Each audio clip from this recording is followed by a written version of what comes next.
get Scott Bassett started. But first, let me start the meeting. This is the Town of Woodbridge Joint Board of Finance, Board of Selectmen meeting for the purpose of hearing operating budgets from various departments. It's our first of 3 scheduled meetings, the next being Thursday and the following Tuesday. Tonight, we're starting off with our annual FY20 audit review with Scott Bassett. Scott, are you around? You there? You hear me? Okay. I'm here. Right. I did send a PowerPoint. Tony, should I try to share it on the screen? I think I can do that. That would be great. Let me see if I can do that. Do that. And I'm not figuring that out. So since I can't. All right, I know you guys have a busy meeting. I'm not sure why I can't share that.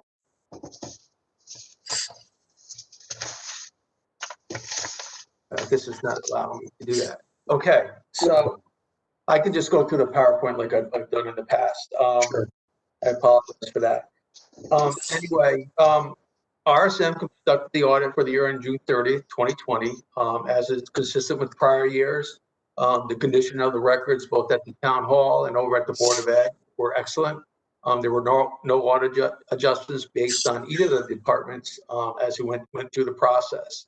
The only change really in the current year from our scope was a little surprise for us from the State Department of Education. We do an agreed upon procedure for them at the end of the year. And in this COVID world, this COVID year, they decided to add on additional steps in the middle of the summer that no one had anticipated. So that little report took us a little bit longer than anticipated as far as steps that are unusual from 2019 to 2020. So we got through that. It was an additional work definitely on the Board of Ed side and on our side, but we were able to get through that and get that report filed correctly. So the audit scope basically from RSM is to give an opinion on all the funds in the government-wide statements. In addition to that, we give an opinion on the state single audit for the year in 2020. You know, we have some required communications that we have to communicate to the board, acting as the audit committee. Significant accounting policies, there are no changes from the current year, from the prior year. New accounting standards because of COVID, the GASB postponed all implementation of any new standards that would have been affected in 2020. Embodied in the financial statements are accounting estimates. The key estimates would be with the pension plan and with the OPEB plan. During the audit, as I mentioned, we had no difficulties in performing the audit. We had no disagreements with management. We noted no internal control weaknesses either at the town or at the Board of Ed.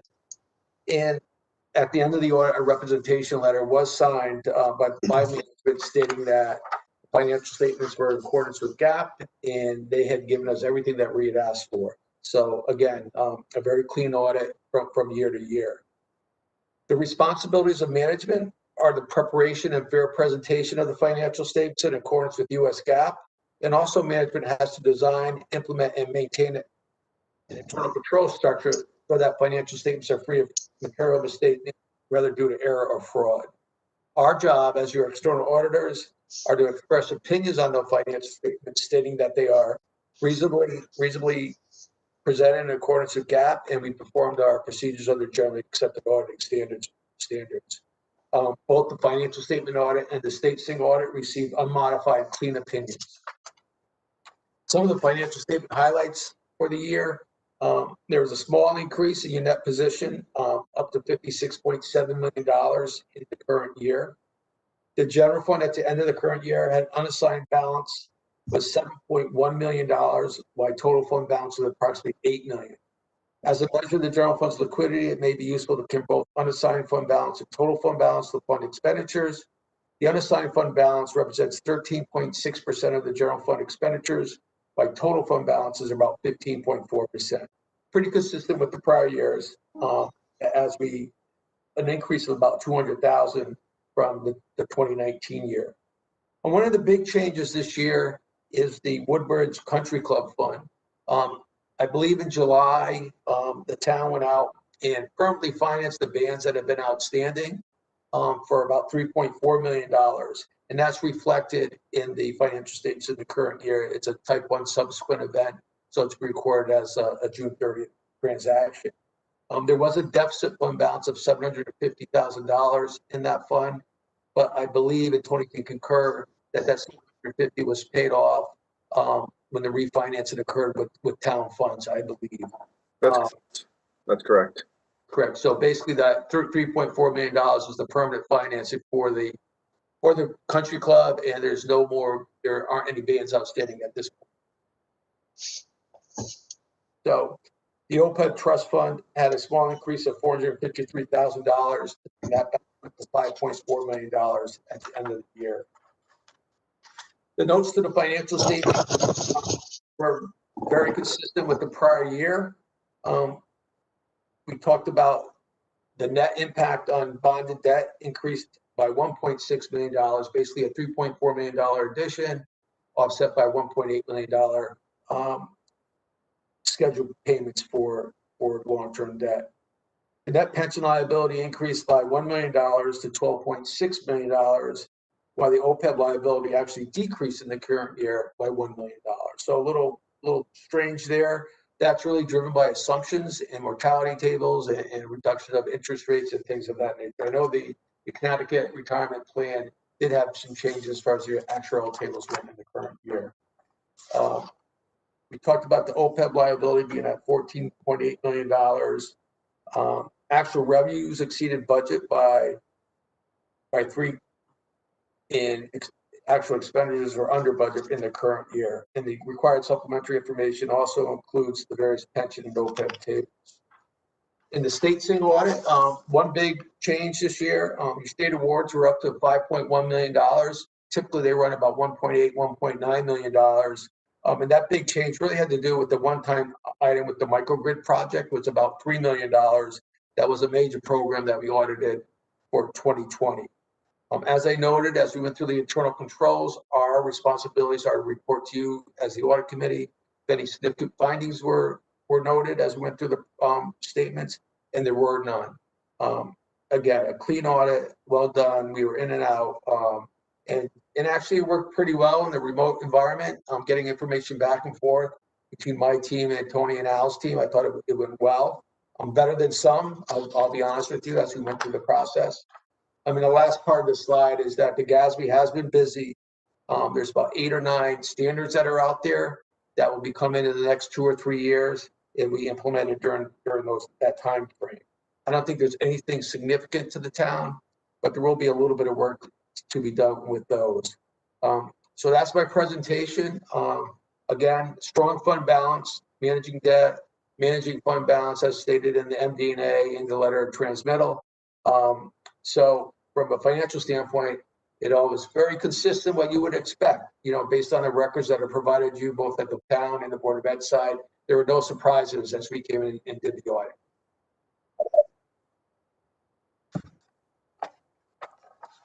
And I apologize, I couldn't share my screen.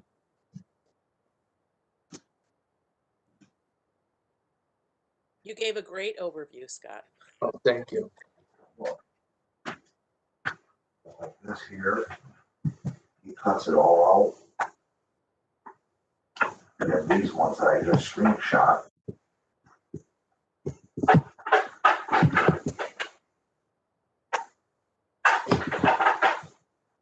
That's the passenger side.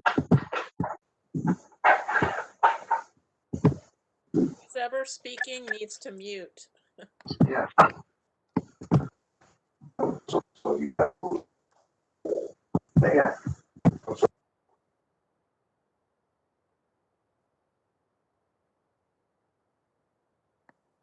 Matt, do you have any questions that you want to ask? I was just going to ask if anyone had any questions. I don't know if Matt's there, but muted. It's his meeting.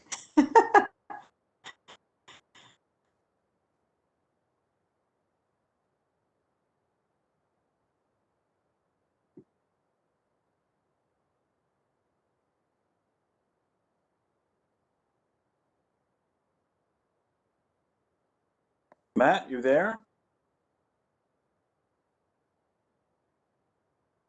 Tony, do you have anything that you want to add to Scott's presentation? I would just comment about what Scott said, that while I thought it was going to be challenging to have an audit in a remote environment, we worked well together. And so.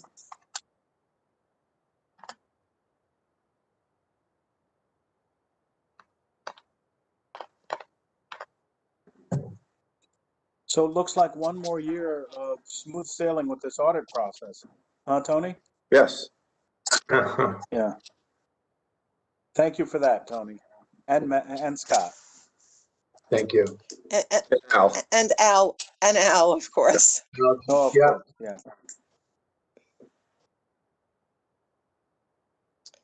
So can we let Seems Scott like we've go? lost Matt. Yeah. Looks like, yeah. So I just sent a chat to Matt, but I'm not sure that means anything.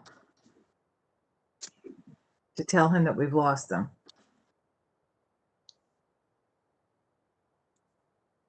Yeah, he's not connected at all now. Oh, Yeah, boy. he must be Oh, yeah. signing up again. Well, let's give him a couple of minutes and see if he can catch us.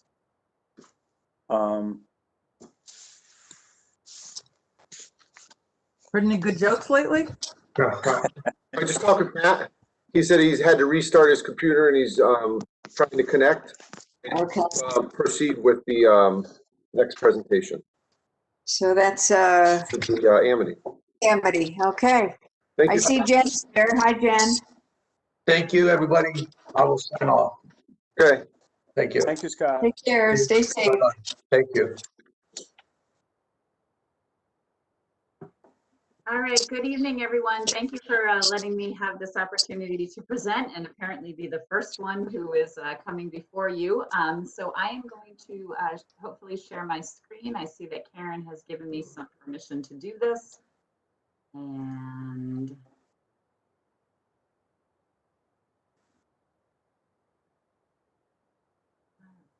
can everybody see that? All right, does that work for everyone? I see some nodding heads, great. So what I'm actually going to do is I am going to hide the whole video view of all of you. So that way I can see my presentation. So just so that you know, if you're raising your hand, I'm not ignoring you. It's just that I can't see you. But I will certainly be willing to entertain questions at the end of the presentation. And I am here tonight to present on the proposed 2021 2022 budget for the Amity Regional School District. Let's see. Okay. So you've seen these slides. I've been before you now for 3 years, and we always start our budgeting process rooted in the mission statement for the Amity District, as well as the 3 goals of the Board of Education, which are connected to improving instruction, an efficient use of resources, and making sure that we have a supportive climate for our students and adults. The 3rd bullet point is probably the one that's the most significant for us right now during the time of COVID, remote learning, and some of the struggles that both of our staff and students are currently facing. It's also rooted in the 3 A's that represent a comprehensive education that the Amity School District provides. The first of those being academics. Just a few reviews of what a Amity budget actually provides for the students and the community and the families of the towns of Bethany, Orange, and Woodbridge. We are the top ranked school district in New Haven County. We are also the 6th ranked school district in the entire state of Connecticut. We offer 25 AP classes. We have almost 1,000 students enrolled in those. We offer 3 UConn Early College Experience credits, as well as students enrolled in our science research project.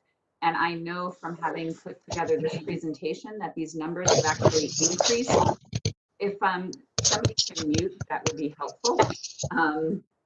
But these numbers have increased since last year, which is kind of remarkable given the fact that we have students participating in a remote and hybrid model.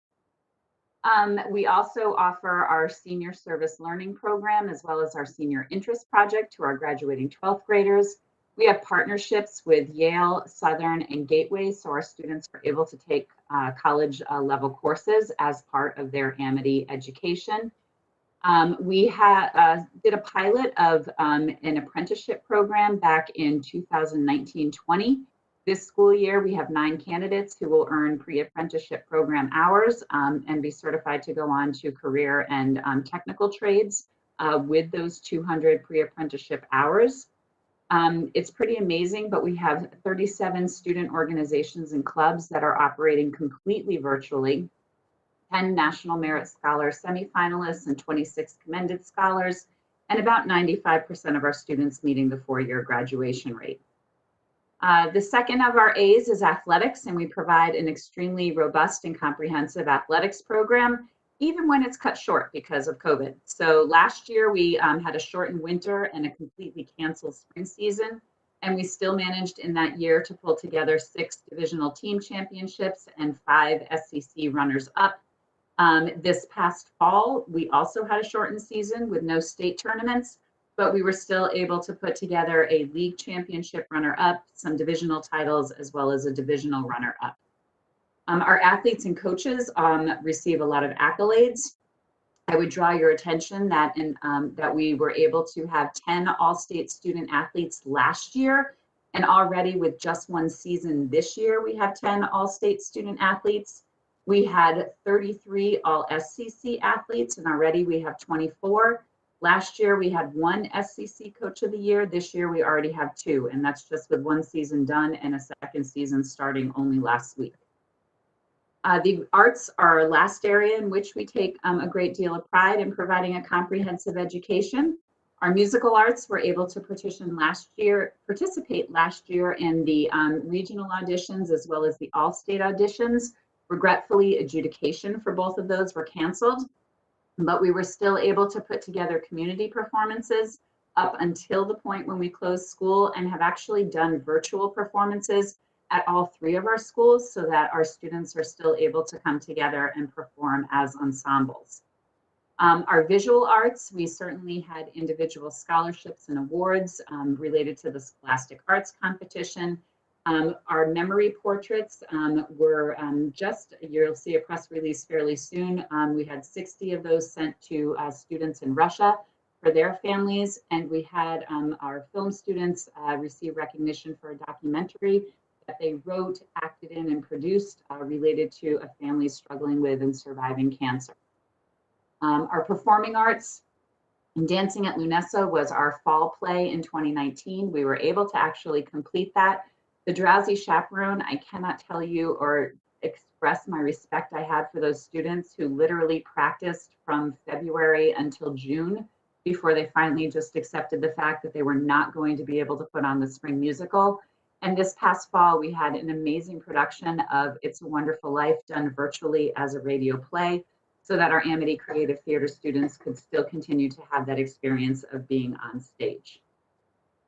Our budgeting process is very similar from year to year. We start mostly with federal and state mandates that we are obligated to meet, as well as our contractual obligations with our bargaining units and some of our outside services.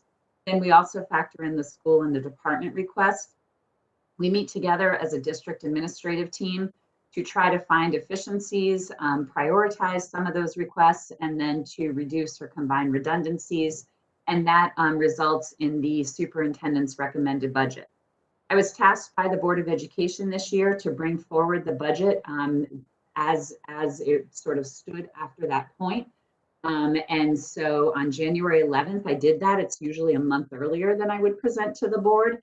And so following that, we continue to look at possible reductions before I would make a final recommended budget to the AFC at the end of February and for consideration of the board in March.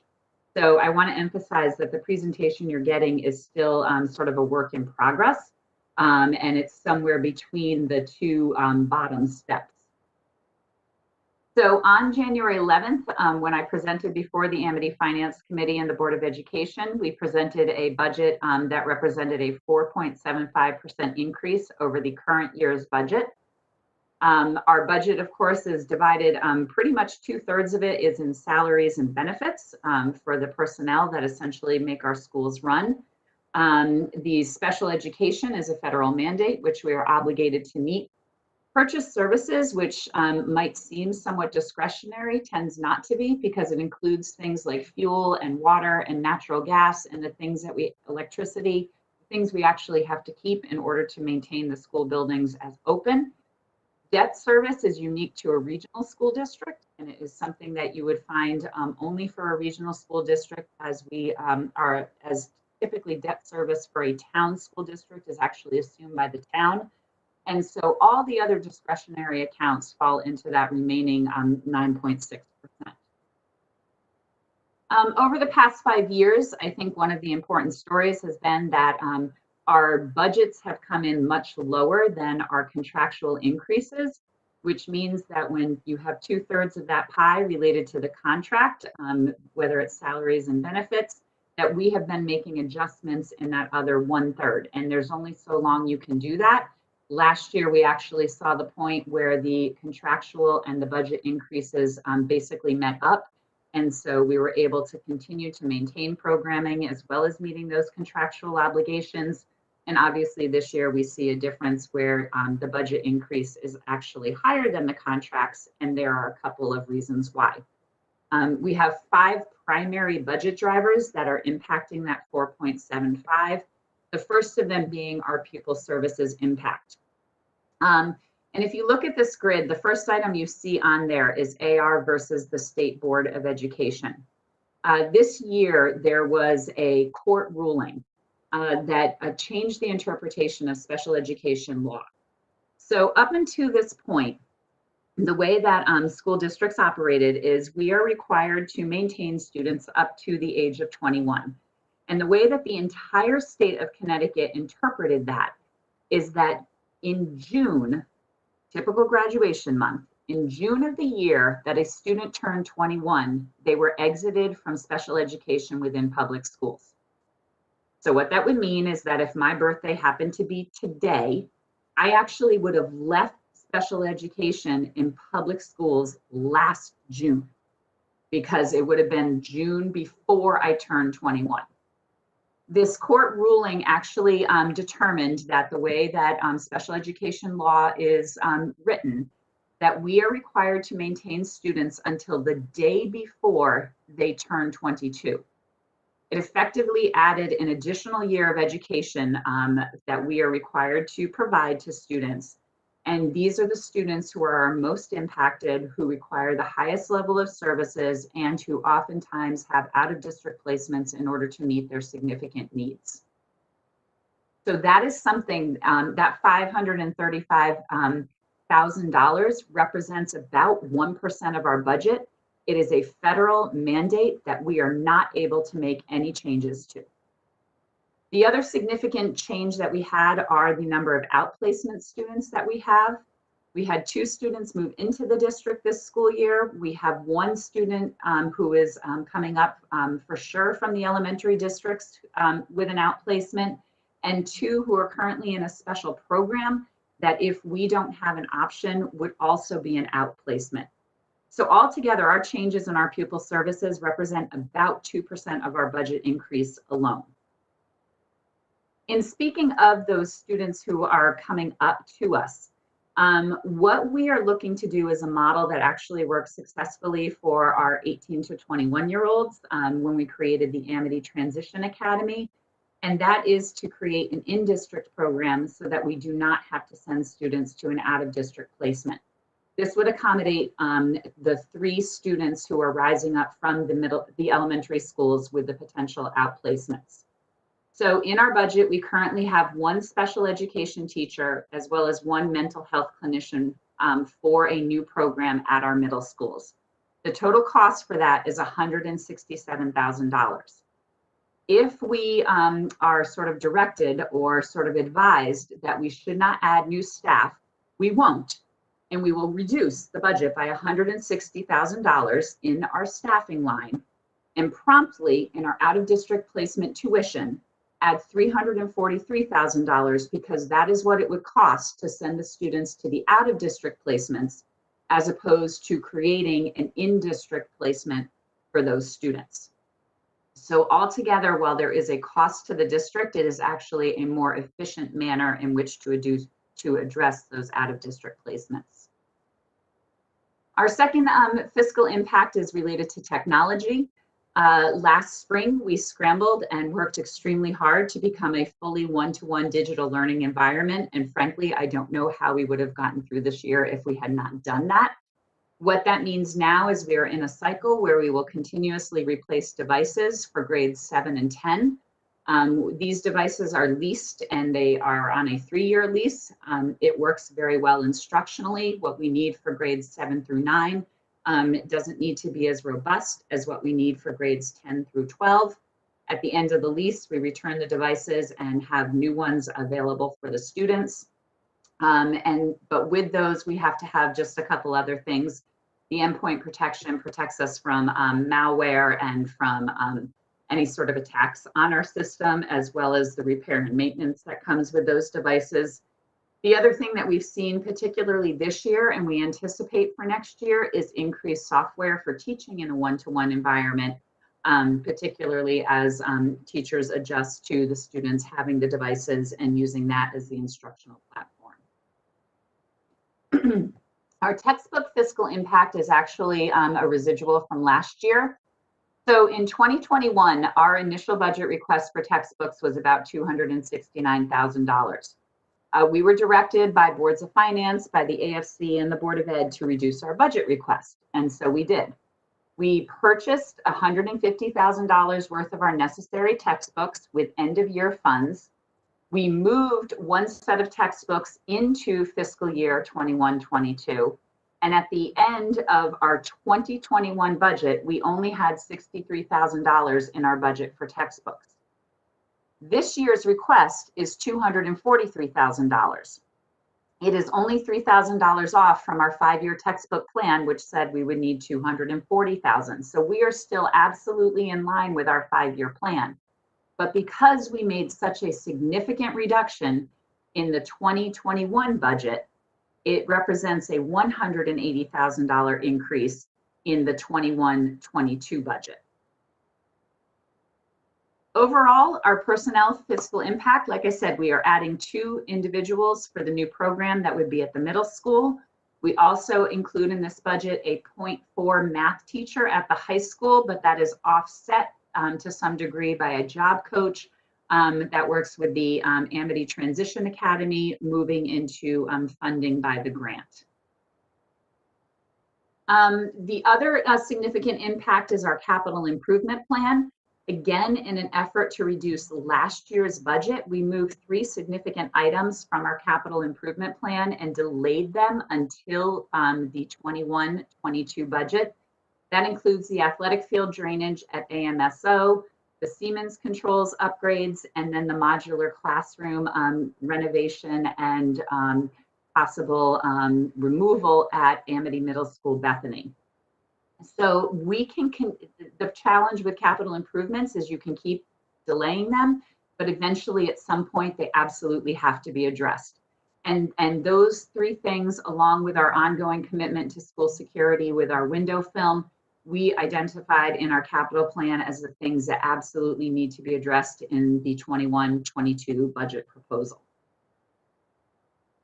Our debt service, which you will find in our budget plan, represents the addition of the debt that was approved by referendum back in 2019 for the improvements to the air handlers, the paving, and most significantly, the stadium improvements at the Amity Regional High School. So that has been updated to represent that increased debt. The other thing that I would like to point out is that we do include in the budget that we may consider appropriating up to 1% of the 2021 operating budget to our capital and non-recurring fund for future capital items. The Amity Finance Committee and the Board of Education approved to do that this past September, and specifically earmarked that money to be used for roofing repairs. When we are able to put money into a capital non-recurring fund, it means that we would not have to bond for significant projects and therefore actually, to some extent, save the town's money by taking money that we have saved over time. The 1% I will note is the maximum that's currently allowed by state statute. It is before the legislature to bring that 1% up to 2%, because I believe that the state legislature recognizes that boards of education do have money left over at the ends of the year, and it can be used for planning for future capital projects. And that 2% is very specific to regional boards of education, because town boards of education, like the Board of Ed for Woodbridge, already can keep the 2%. So this is just to bring the regional boards in line with town boards. Initially, the budget requests, when they came through from our departments, represented slightly over 7% of an increase.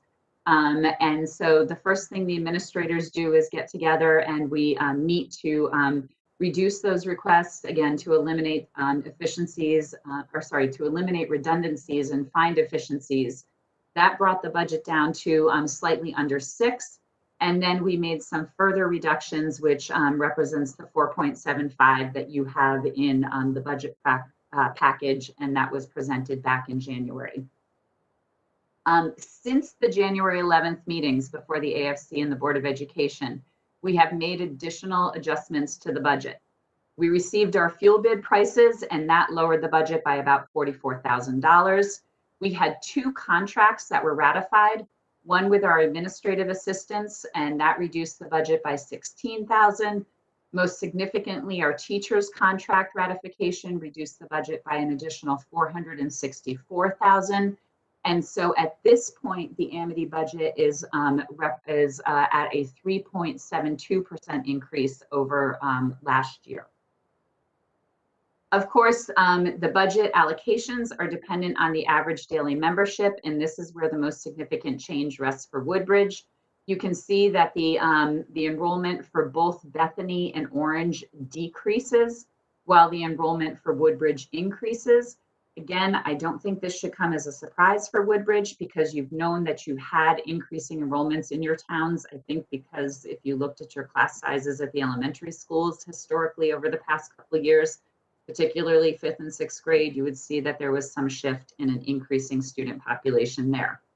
Overall, we show that we will have 8 less students, which is based on our current enrollments. We typically enroll, though, about 40 new students every year into our high school as students leave private school placements for the middle school and select to join the Amity Regional High School.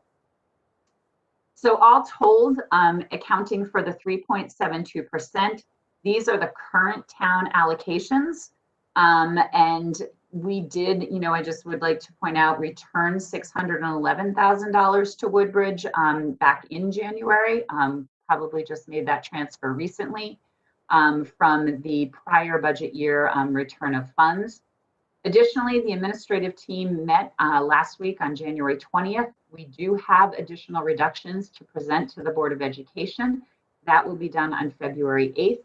So I guess my final sort of take-home message on this is that this is still a work in progress until the end of February, and we will continue to work to find some areas and opportunities where we can further reduce the current 3.72% increase. And that is it. And I can stop sharing. Okay, Happy to entertain questions. I think I'm back. Can everybody hear me? Yes, we can, Mr. Okay. Giglietti. I don't know what happened, but thank God my son was here, because I would have been lost. He got me running again. Okay, if there are any questions, there's so many people here. I would imagine you should identify yourself and ask your question. So anybody have a question?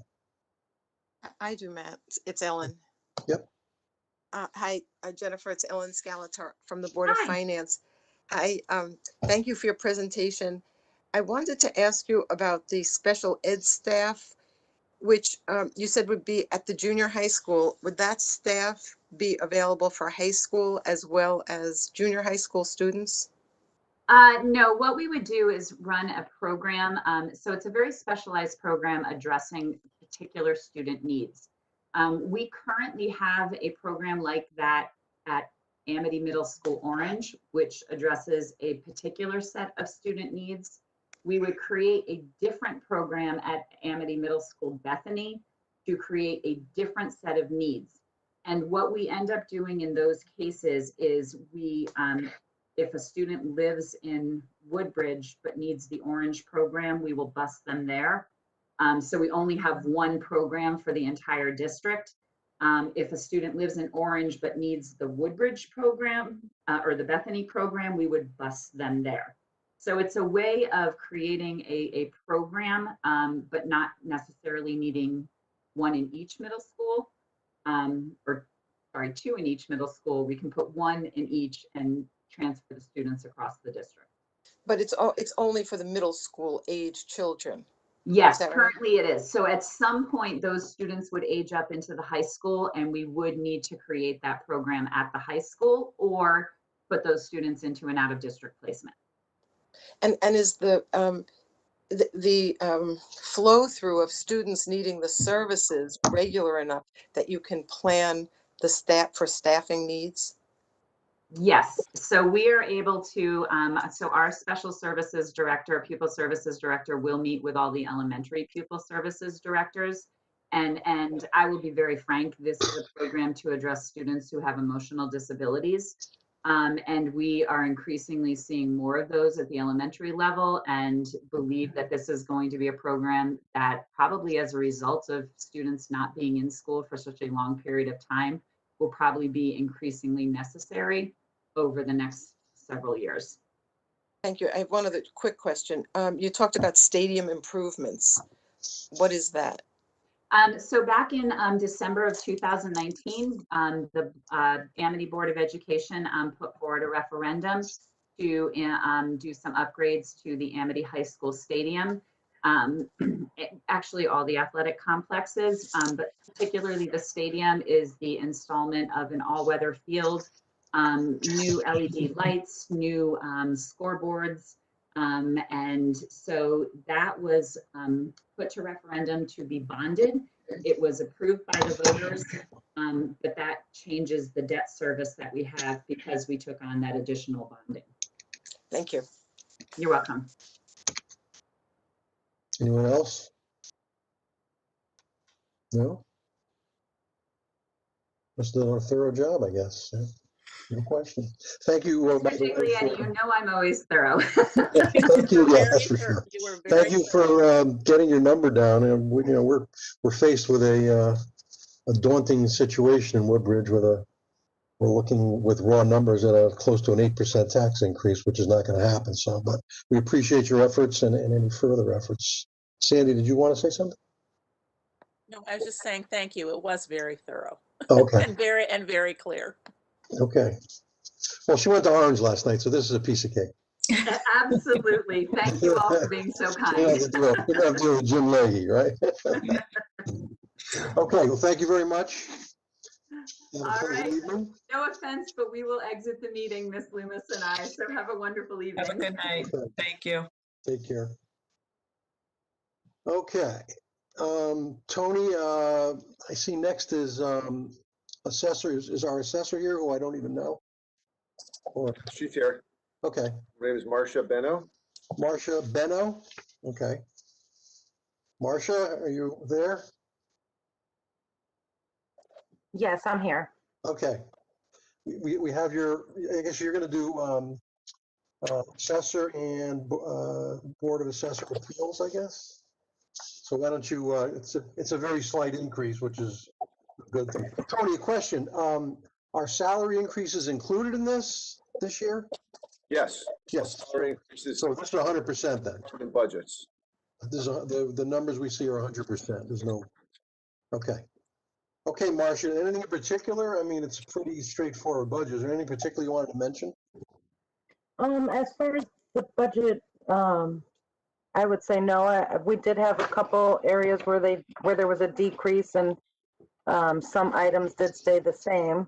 As being new, I'm not quite sure yet as to what expenses we will really incur above what was in the past, which I don't expect very many because I'm not one to spend money. That's not needed. So the budgets, I could see that on the assessors, it went up just about 400, I believe, from the prior year. Yeah. The Board of Assessment Appeals, I didn't look at today. I didn't print that one out. But I'm sure it's got to be pretty much the same. Right. Yeah, so it's a 0, so don't worry about that one. And I did complete our grand list for the 2020 grand list. And overall, it's a 0.35% increase. Okay. The real estate went up just slightly with a 0.15 increase from the reval, 2019 reval. Personal property went down just because personal property usually goes down because of depreciation, and as the assets get older, they become less valuable. Motor vehicles went up about 5%, and the water company pilot went down about 0.45%. So like I said, an overall increase of 0.35%, which if we use the current mill rate, it's approximately 165,000 in tax increase for the year. Okay. Okay. Are there any questions? No. Okay. Thank you very much and welcome aboard. Thank you. Hopefully we'll be seeing a lot of you soon. Okay. Thank you very much. Thank you. Okay. Next on the agenda is the Woodbridge Board of Education. Thank you very much, Mr. Giglietti. It's Jonathan Budd, Superintendent. First, before I present, Lynn Piazzik, the Board Chair, and Joyce Shavers, the Vice Chair, would have a few comments if that's allowable. Sure. Lynn? Thank you, Jonathan. Good evening, everyone. How are you, Matt? Nice to see you. I know you for a while, haven't I? Yeah. Happy New Year to everyone. I want to thank you all for giving me an opportunity to meet with all of you this evening. I am Lynn Piazzik, and I'm honored to serve as the chairperson of the Woodbridge Board of Education. I'm here happy to report to you that at our January 19th meeting, the Woodbridge Board of Education unanimously supported and approved the proposed budget that our new superintendent, Dr. Jonathan Budd, will be presenting to you this evening. I'll remind you that the vision of the Woodbridge School District is to provide a dynamic educational environment that challenges and empowers students to persevere as innovators and collaborators in preparation for their role as responsible global citizens. This year, Beecher Road School is providing quality educational experiences via both in-person and remote educational experiences to 837 students from pre-kindergarten through grade 6. And as a Board of Education member, as the current chair of the board, and as a Beecher Road School teacher for many decades, I've now aged myself. I believe that this budget that you will be seeing this evening meets the vision and goals of the district while remaining prudent and respectful of the community that I am very much vested in.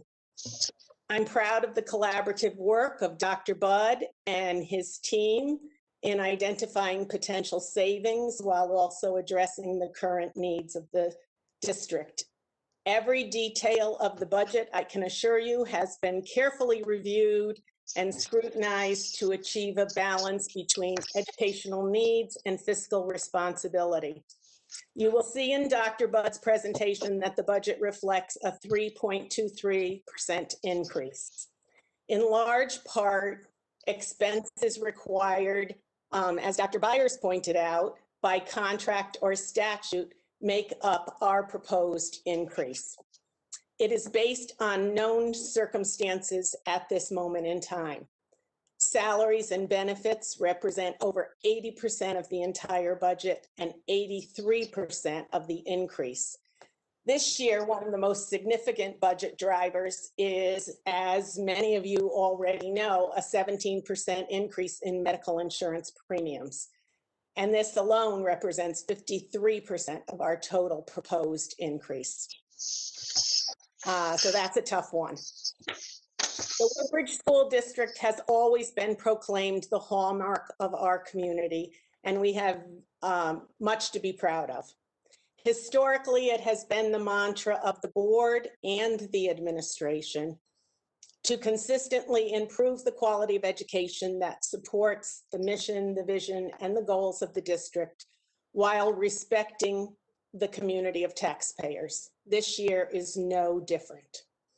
In light of the school district's documented educational successes, it's my hope that both the Board of Selectmen and my friends on the Board of Finance will support and approve the proposed budget of the Woodbridge Board of Education, along with the support of our fellow taxpayers and the Woodbridge community. I'm confident that Beecher Road School will continue to build on its great successes and excellence. And so I appreciate the time you're given to our new superintendent, Dr. Budd, this evening to present our budget to you.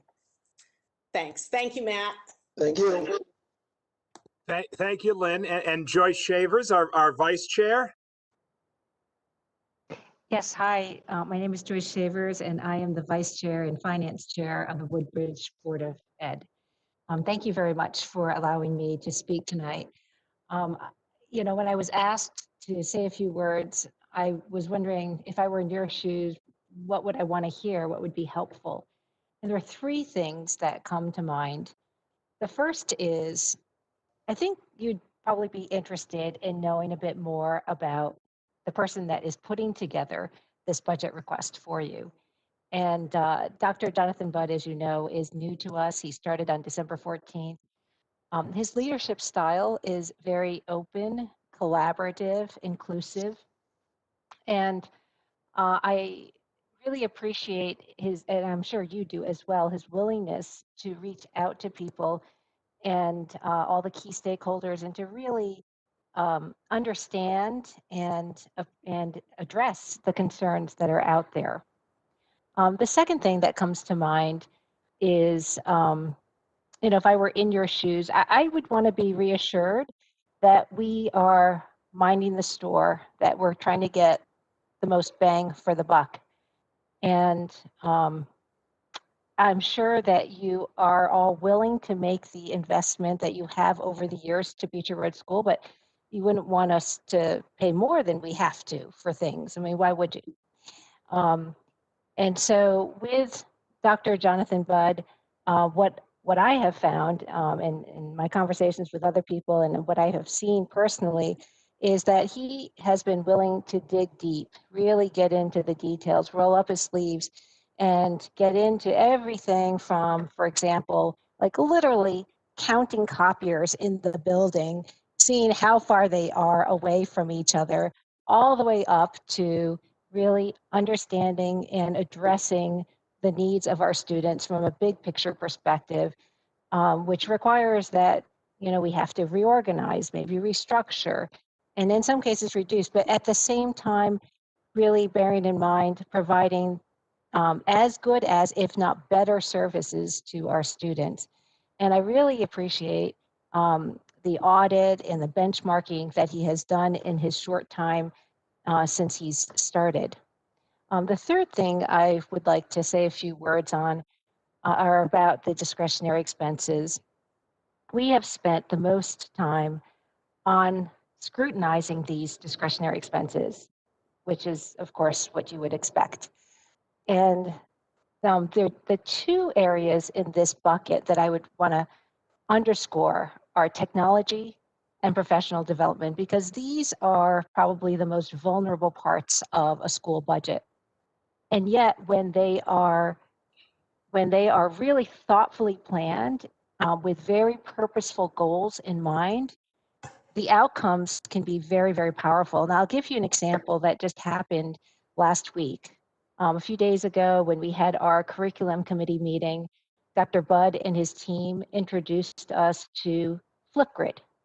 Flipgrid is a piece of technology that allows students to share videos with each other, which is, as you can imagine, is great for student engagement, right? Students are really into it. There's a great way to appeal to them.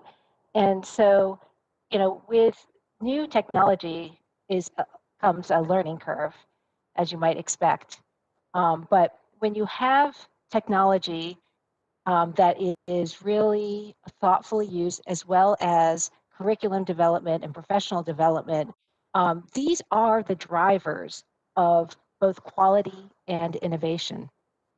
Now, I know that we are very painfully aware of the economic woes of the town. We too are taxpayers, and so we are all in this together. We do want to say that we appreciate all the support that you have given us through the years and the investment that you have made for Beecher Road School.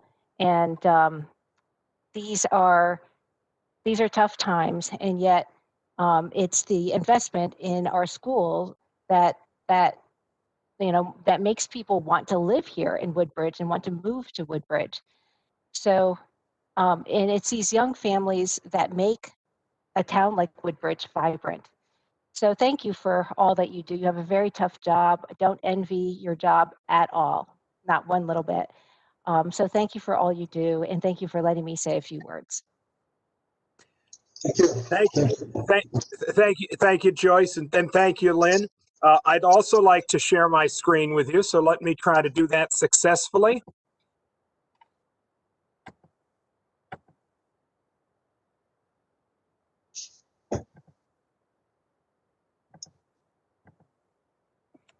Joyce, you're on my screen, so can you give a thumbs up if you can see that? Actually, Matt, now you're on my screen. How about a thumbs up if you can see that? All right, 2 thumbs up. I can see it. Yeah. All right, thank you. Can I just underscore first a large thank you to you on the boards of Finance and Selectmen, as well as to all the townspeople of Woodbridge who may be watching tonight or in the future if they see this. I'm purposely standing tonight in the Stella Library Media Center at Beecher Road School, which is the hub of the hub, which is the great jewel of Woodbridge, Beecher Road School. And I'm standing here because you as a community have put so many great resources into Beecher Road School that we feel the trustees of that, and we want to continue that legacy moving forward for generations. And that is a theme I'll return to at the very end, the return of investment. So first, a major thank you. I also want to specifically thank Mr. Pulo and Mr. Genovese, working for the board and for the town, for their really expert help in the time I've arrived, framing a presentation that our board unanimously supported last week. So you know about the budget development process, and I'm sure that this has come to you from our board after being vetted in multiple ways through town leadership and board leadership. But we wanted to say a little bit at the beginning to say how this may be different than the budget we're currently working under right now. And of course, I wasn't involved in that budget development process or implementation. But we want to acknowledge that the budget we are proposing will be able to work if COVID-19 continues to affect the educational climate. So the second bullet on this slide is perhaps a key one to many people. There will not be additional COVID-relating staffing positions needed. They're not contained in this proposal. If COVID were to continue and we had some proportion of our students who needed to learn from home, we would implement a different learning model next year, called a blended learning model that would not require additional staff to be hired. And I will show that on the staffing detail slide in a moment. In addition, there are other aspects of the budget that could be transferred from one item to another if COVID were to continue. So for example, if we needed to purchase more high quality MERV 13 air filters, we know that we would be able to take that out of instructional supplies. So my knowledge is that there may have been some changes to implementation of the budget this past summer. We're standing before you confident that this proposal would not require that level of intervention again. So first of all, it's important for me to tie this briefly to four main goals, this proposed budget to four main goals. Beecher has such a strong history of programs for children that lay the foundation for years of their future development.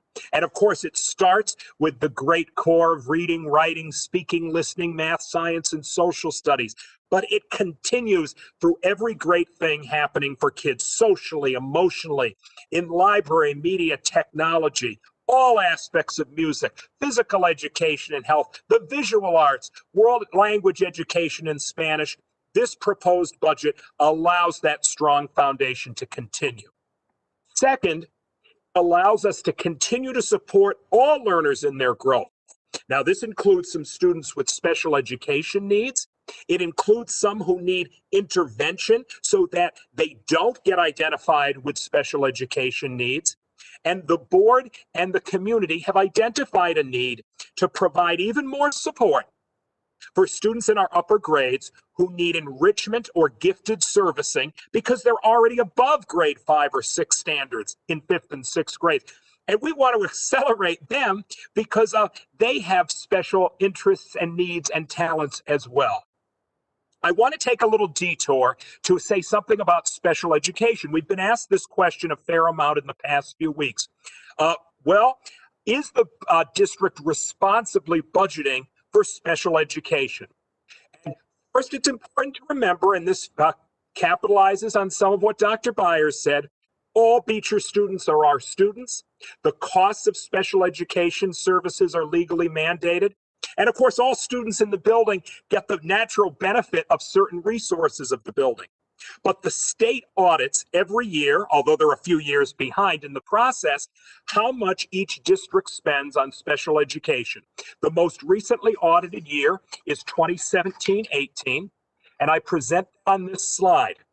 In Woodbridge, special education costs as a percentage of the school district budget in 2017-18 were 22.4%. But if you look at the bullets at the bottom of the page, around 22, 23, 24% was every district like us. DIRG B is a district reference group classification that Woodbridge belongs to. DIRG A are 9 wealthier districts in the state. They spend a little more. But actually, the state of Connecticut average of all districts is 24.4. And so I would say from a relative objective outsider perspective, Woodbridge has been very reasonably implementing special education mandates over the years so that we are responsible to all students in the system, both these and others. And it's also important to notice in Woodbridge pre-K 6, our outplacement costs have decreased over time.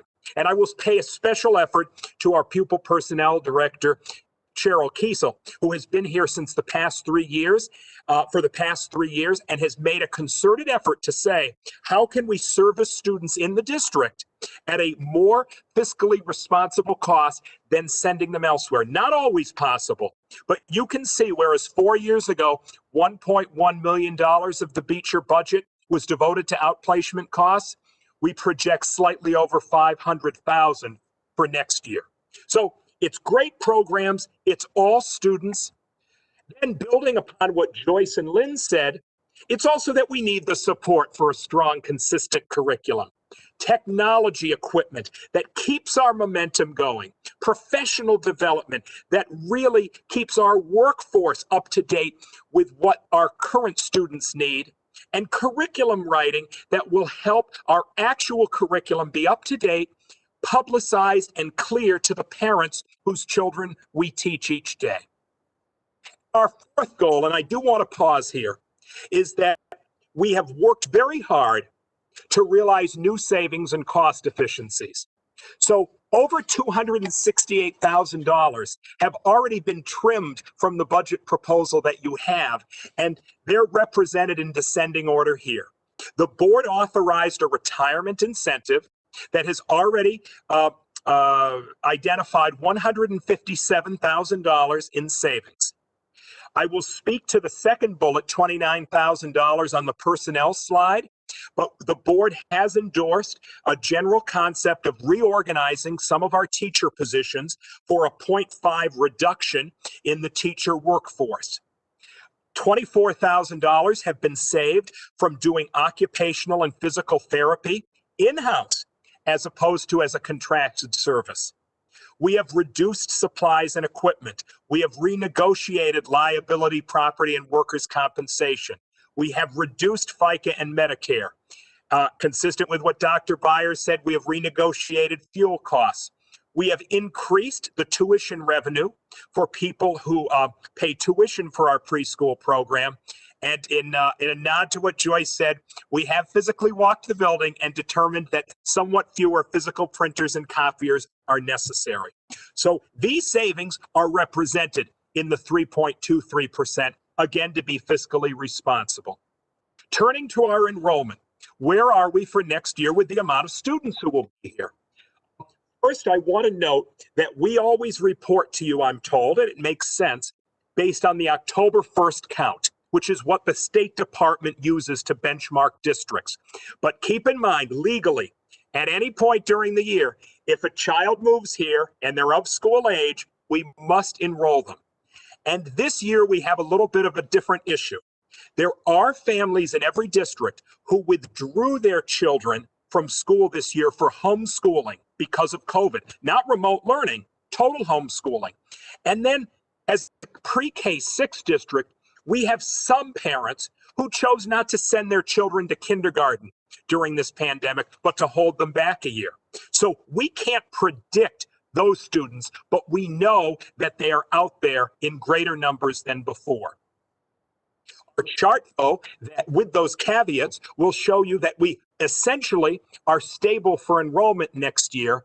But a key number I would point out to you is when I arrived in December, and currently, we have 50 classrooms happening. There are 50 classroom teachers, 1 at pre-K and 7 at each of the other grades.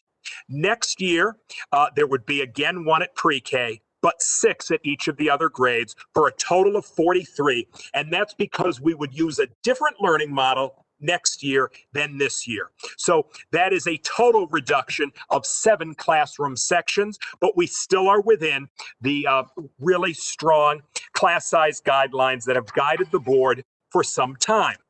Where does that put our staffing? And as Lynn mentioned, staffing is a major driver personnel of the budget. So on one clear slide, here we are with that.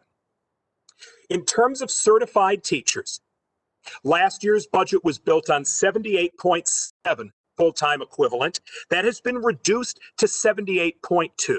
And because of attrition caused by retirement and some strategic reorganization we will work on this spring, I have recommended to the board a reasonable 0.5 reduction in the teacher unit, which would still be able to accomplish the strong goals and objectives of the district.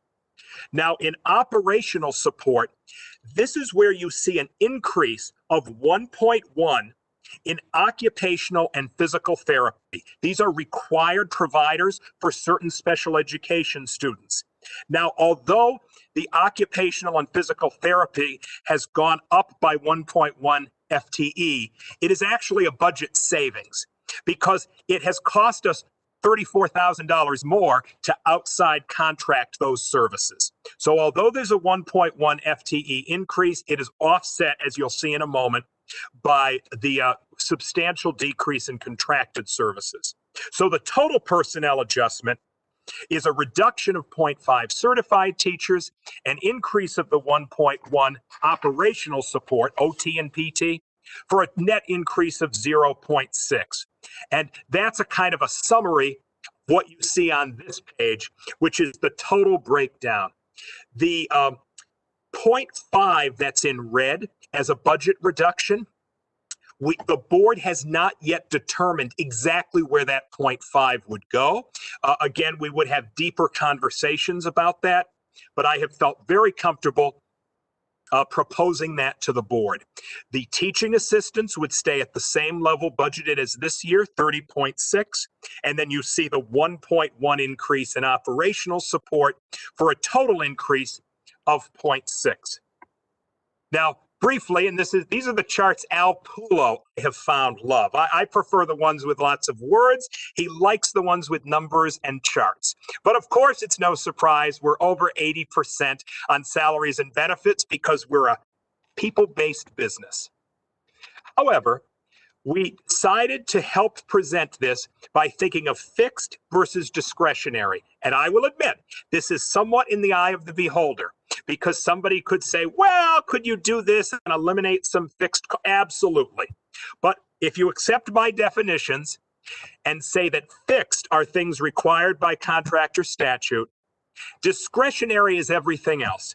But I would point out, for decades, you have built a school system where discretionary expenses are not optional. They're what make the machine really go and make the kids really do well.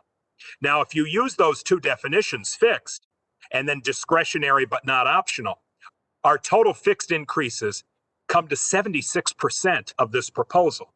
And Al has really helpfully broken that down. First, you have the fixed costs that are associated with salary and benefits. I won't read through a busy chart like this, but I'll point out about 8 lines down, occupational and physical therapy. It's a 10.4% increase, but you're going to see the reduction I talked about before on the next page.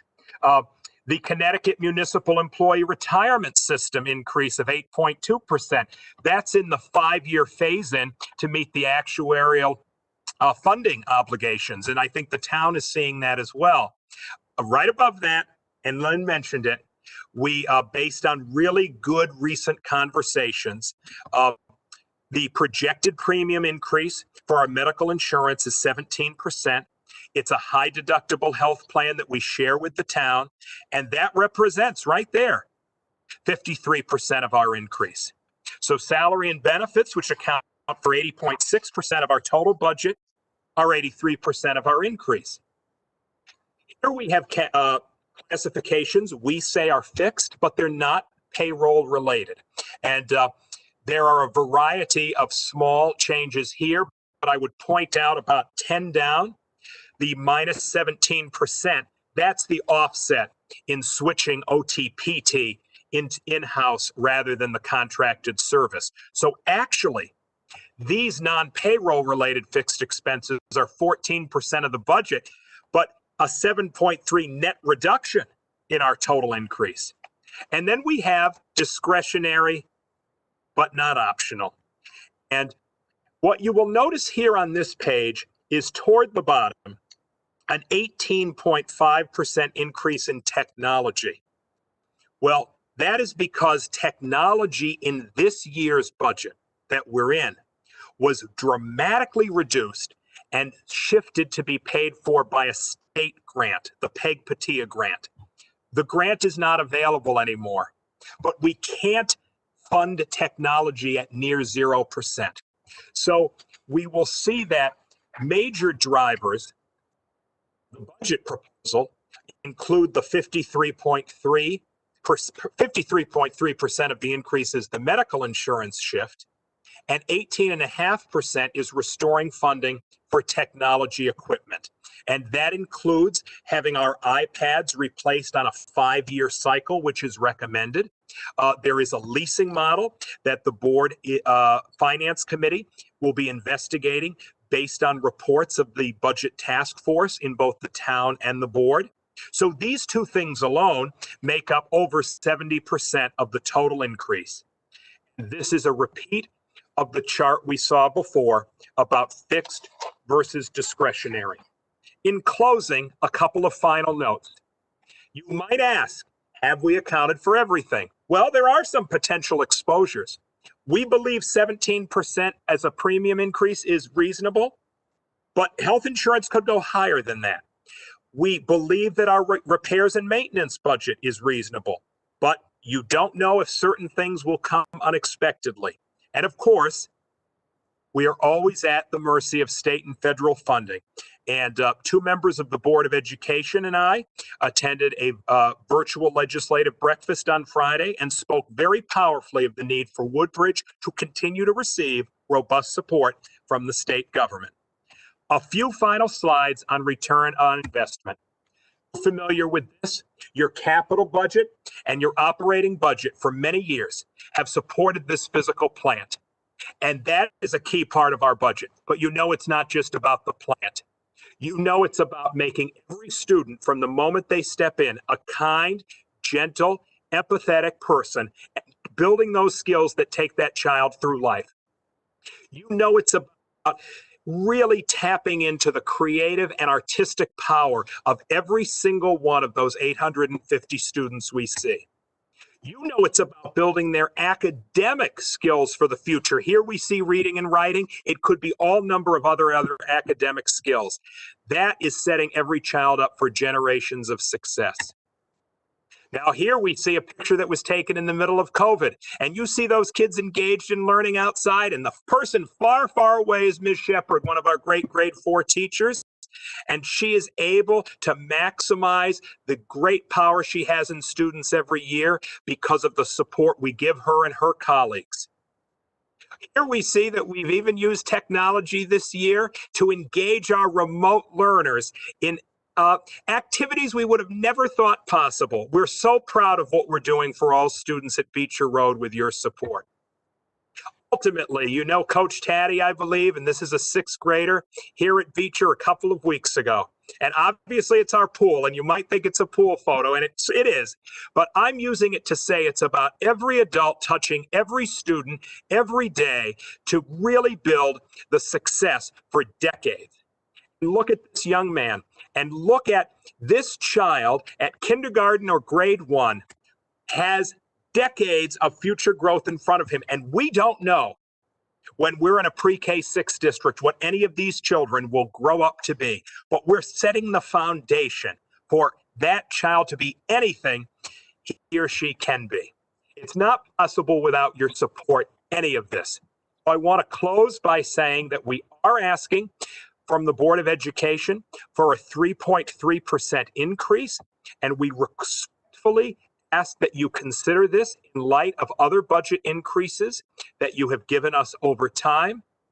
Respectfully thank all of you and those you serve with, and I really value the collaboration. So please reach out with questions, concerns, or input. We as a community can't become where we need to be by remaining where we are. Thank you very much, Mr. Giglietti. Thank you. It was a very informative presentation. I enjoyed it very much. Are there any questions for Dr. Budd? No? I will just say thank you for the clarity of walking us through actually how you thought about the budget, built the budget, where there were, consequential increases and decreases and why. And that level of transparency is very important to all of us. So thank you. Can you still hear me? They're saying my Yes. video is off. Okay. Your video is off, but we can hear you, I think. As long as you can hear me, that's all. Seeing me is the least important thing. Okay, any other questions? I think your presentation was pretty clear, so I don't I imagine have you have a just question. one question. Kat, Yeah. I just have one question. What was that thing crawling on the computer screen? Not a student. You're not paying anything to educate that lizard. I'm just looking at it. Question. It is Lizzie.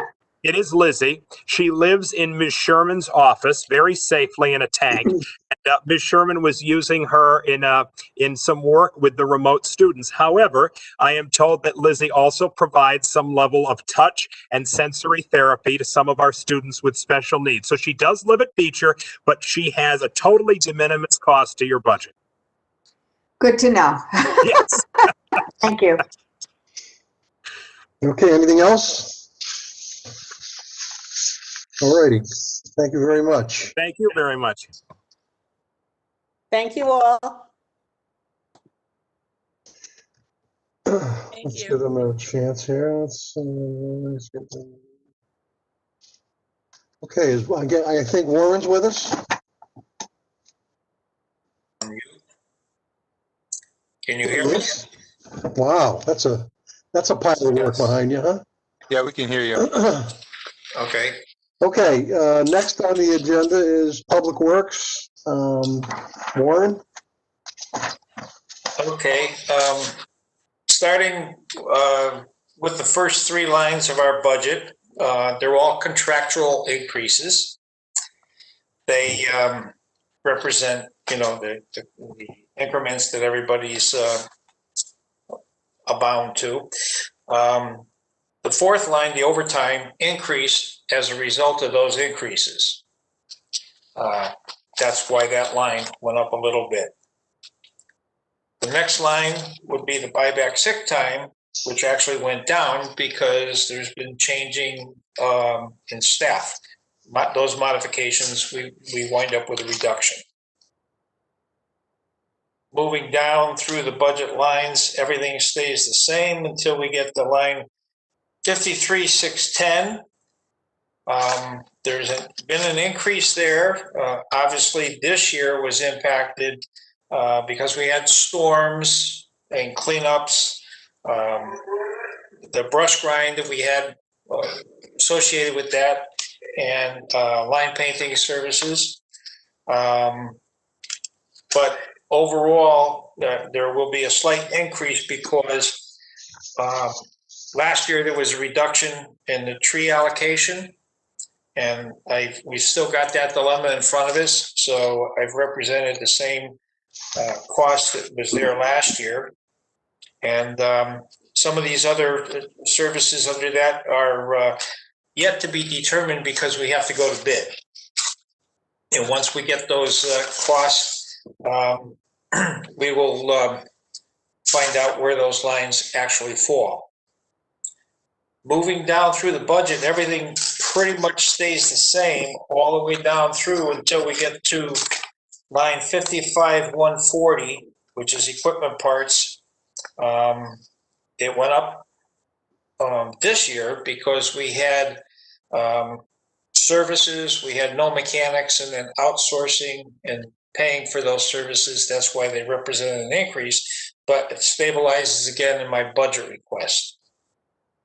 The line next one, 55,150, vehicle parts, it's the same scenario. We had to outsource services, and we paid a premium for that. But then again, this year my request goes back to where it was.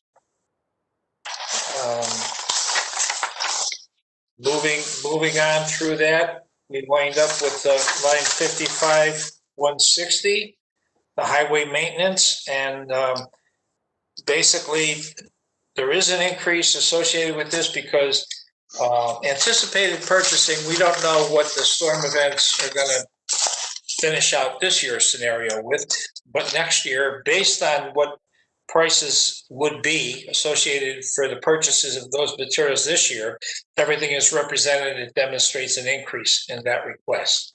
I think last year there was a reduction in that line that came after the budget presentation, and so that's why this year's number was also lower.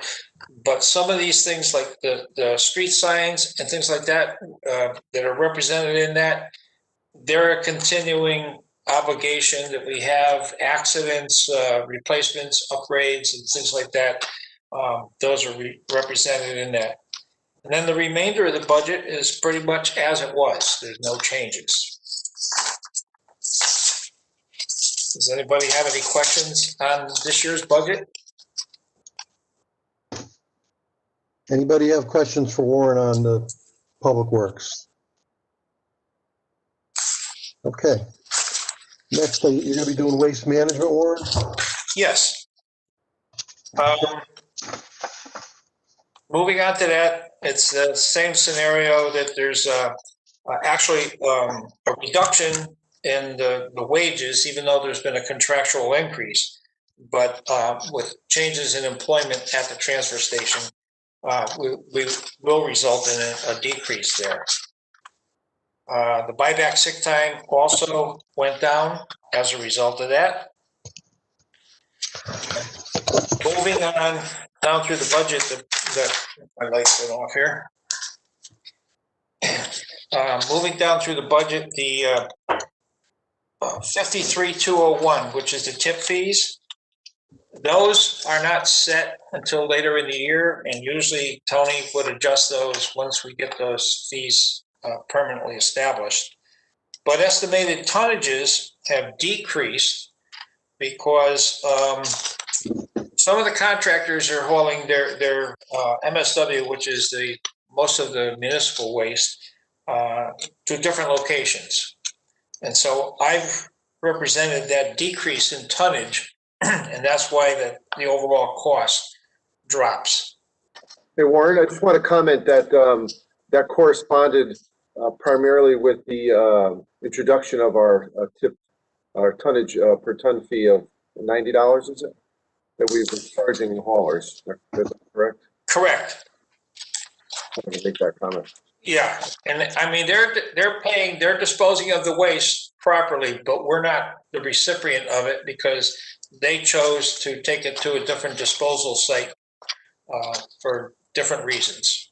Or it may not have belonged here in the first place, and that was the point of having the charge, so. I'm sorry, could you repeat that? Sure, or maybe it was not supposed to be disposed of here to begin with, and the institution of the charge has really redistributed where that waste is supposed to go. Well, they're paying the same fee, but it's a convenience on their part for the disposal, so they're not escaping the fee. It's just how it's being managed elsewhere. And one of the vendors actually has their own place to dispose, which makes it convenient for them. So obviously, why bring it to us? It's beneficial in some ways to us because we're not receiving the material, so we're not paying the added cost of processing. Thank you, Warren. Okay.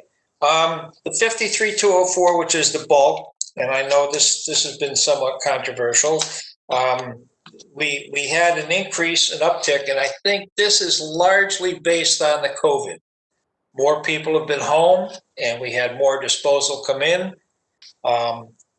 A lot of that, again, we're the recipient of the product, but it's small in nature. But you add those numbers up, and then we have additional tonnage. So we're footing the bill, and I think that will plateau at some point. But when I look at the total, I use it when I structure this budget. You got to remember that we're only several months into the budget year. So I have to do an averaging to project out where our costs and tonnages will be. And based on the numbers, I'm not seeing a big modification in those from a tonnage and cost associated with that. So you will see an uptick in that line is anticipated.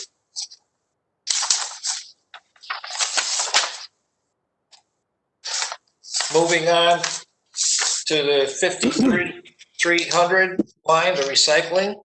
It's the same scenario. We received a lot more in recycling, and based on the same thing, the numbers that, with the tonnages coming in and the amount of processing, the number of hauls and everything else, I'm projecting that we're going to, there is, some of this is service charges for those hauling fees that we have. There's an uptick in the overall charge for recycling. And the balance of the budget pretty much stays the same as in previous years. Okay, any questions on waste management for Warren? Yeah, I wanted to comment, actually. So if we look at the revenue associated with this department, Warren has put in his request $20,000, which is significantly lower than our budget from last year, because we included last year the tonnage that we received from the haulers, which has disappeared. So there's a revenue issue there. And additionally, in last year's budget, we had budgeted for a charge for bulky waste, which we have yet to implement. So those are, the bulky waste in particular is something for the board to consider moving forward. If the fee is to be implemented, then we can increase the revenue associated with that. We did not find any locations, Warren, I'm not sure if you're aware of any, but we couldn't find any locations that charge for recycling. So that is not anything that we're proposing at the moment. Not as of yet, but because of we're confronted with the same thing that everybody else is, that's being discussed. How it'll play out, we don't know yet, you know. There's a lot of legislation being proposed to shift the cost of recycling from the consumer to the producer. So exactly. Right. So we'll see. What is the definition of bulky waste? Anything that's construction material, people do remodeling, it could be sheetrock, it could be furniture, it could be anything that's being disposed of that's not let's say a household waste product. If it's a furniture item, or if it's part of construction, remodeling, a deck, it could be a new roof, anything like that that comes in, those are considered bulk. And this is the term that DEEP uses on it. You know, some towns put it construction and demolition, but that's what goes into that container. I thought we did have a charge for that. Didn't we have a charge so much of cubic feet or something or other? There is, but it's for the contractor that comes in. Okay. So we would receive residential items, and one of the things of point of discussion, if we were to weigh an individual that comes in, let's say they're disposing an old bureau, and if we put a charge per pound, and we did that, the charge would be minuscule. But you have to remember that, again, by the volume of people cleaning out their homes during the COVID and things like that, they're doing their cleanup, and it comes in and it goes in there. Also, when we do our annual, by appointment collections from households, a lot of the items that we pick up go in there, and there's no fees associated with the debris that goes in there. But we still have the outgoing charge and the disposal costs, for the haul associated with that. So there is material coming in, and let's say it's not accounted for by a fee base. We charge the contractors if they come in; they are being charged by the pound. So I thought it was interesting, Warren, in your accomplishments, where you say that we had 720 tons of municipal solid waste, and we had 648 tons of demolition. Oh yeah. Those are estimated, but you can see actually how close they are. And things are done by ton. Yes. By weight. And I mean, I do think at some point we ought to really look at our bulky waste charges. Yes, and to some degree, I don't know if you remember last year that Kelly did a workup, and I think you were provided that and some of those numbers. And so we get reports that come back on the recycling side of things that come back. It's a monthly report. So that's where we can track those tonnages more precisely. The materials are weighed, like when the contractor does a haul from the bulk, and then when we have disposal, we're also charged by that same weight. And in tracking those, looking at the stats that we have, those numbers stay consistent with the tonnages. So they weren't really modified, and everything that I did on a tracking basis, again, we have that short window from July to basically the end of November into the beginning of December. We have those numbers to average it out over the year, but it stayed pretty consistent. I didn't see a big variance in that. Some of the hauling fees associated with that did go up, but that's represented in the cost breakdown. Okay. Any other questions for Warren? Okay, Warren, thank you very much for your time. Oh, thank you for listening. Okay. Appreciate it. Thank you. All righty. Did the trucks go out today, by the way, with this little dusting? We are out. We're still out. Okay. We'll probably be out overnight. Okay. All righty, ladies and gentlemen, next is the Board of Selectmen, which is 1110. Let's see here.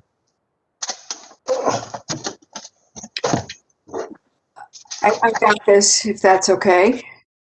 What's that? Oh, okay, you're gonna do This it? is Beth, I've got this. Tony's got, he's my backup. I He's got me. Yep. We got together and my main goal was to come up with a 0% increase, which we successfully did. As far as everything else, the salaries have gone down. So beyond that, there was a little, taking a little bit here and taking a little bit there. You will note that there is $16,000 in the part-time blight officer and part-time planner, which was approved by the board here.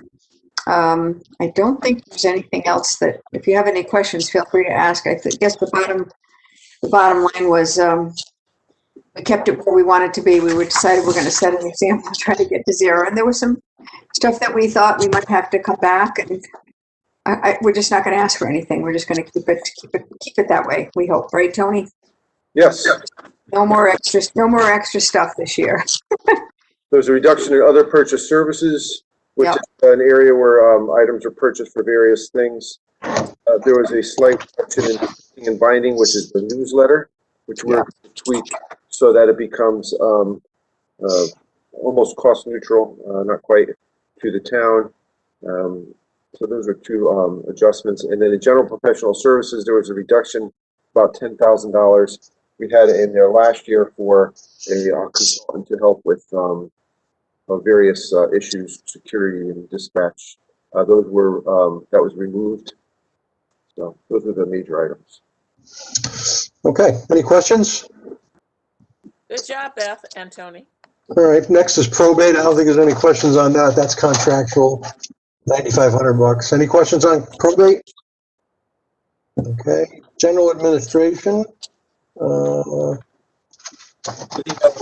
I'm in on general administration. The major item here is our property, auto, and liability insurance. Okay. And so we still have to go out to bid and get pricing on that. So this is actually a somewhat conservative estimate of where we will be with this. I will refine this as we move forward in the process and identify more closely where we'll be with that. So it's my hope that will actually be reduced a little bit moving forward. Hey, Tony, who's our carrier? Our carrier is Travelers. Okay.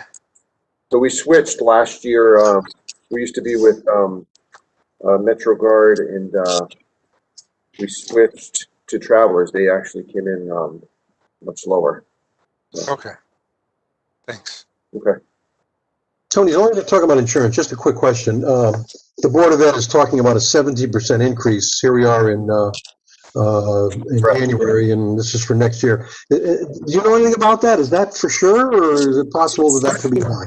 The way it usually works is, as we get closer to the end of the year, we can refine that figure more. I'm hopeful that it can be refined more and that it will be reduced, and we're working hard at that. That increase is entirely claims driven and based on our experience with of our claims history. So that's the majority of the reason why the increase is so high. And so we're trying to account for that and make some progress on that. So Tony, related to that question, I mean, there were a lot of medical leaves requested at the school. Mm-hmm. And so there are probably, costs associated with that. Right. So do you feel that that is actually the reason that we're seeing this huge increase? It may not have been the same for the town, but we do negotiate as a unit. Correct. Right. I mean, I don't want to, I hesitate to get into exactly where the claims were, but we did see some, I know there's a couple of real, larger claims also that are ongoing. But yeah, that was definitely an impact. The Board of Ed is separate from the town, or it's all one? No, it's all one policy, all one plan. So then if he's right, then the town's going up 17% also?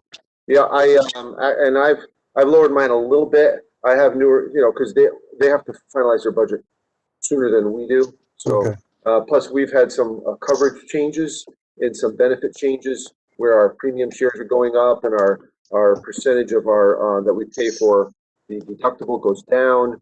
And with new hires, the benefits aren't, the premium shares are a little higher.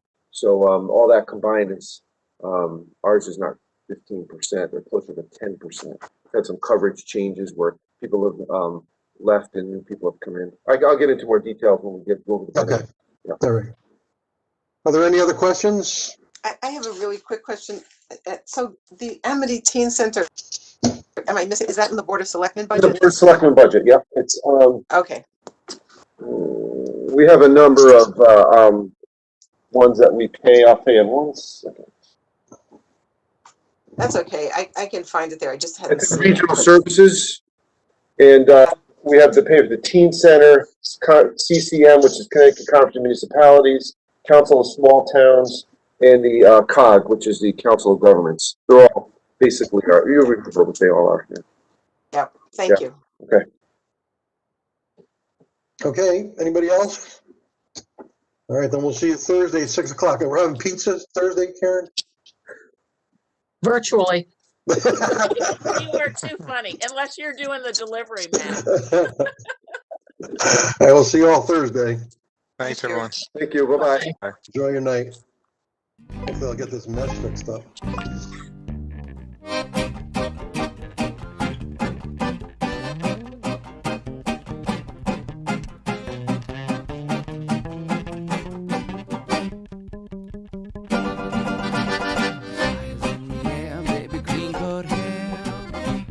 Cocktails with a dash of despair, dancing to this song, but our feet are flat. Oh, when it's right, it's tight, and I like it like that. Female, she's blowing almost all the time, walking along the shaky tightrope line. Oh, it's banana peel and dirty rats. So when it's right, it's tight, and I like it like that. Oh, by your side, the sandbags to quell the rising tide. There are fairies and demons by your side. You cannot believe your eyes. No, back at the day, coffee grind. The clock tick tocks away the time.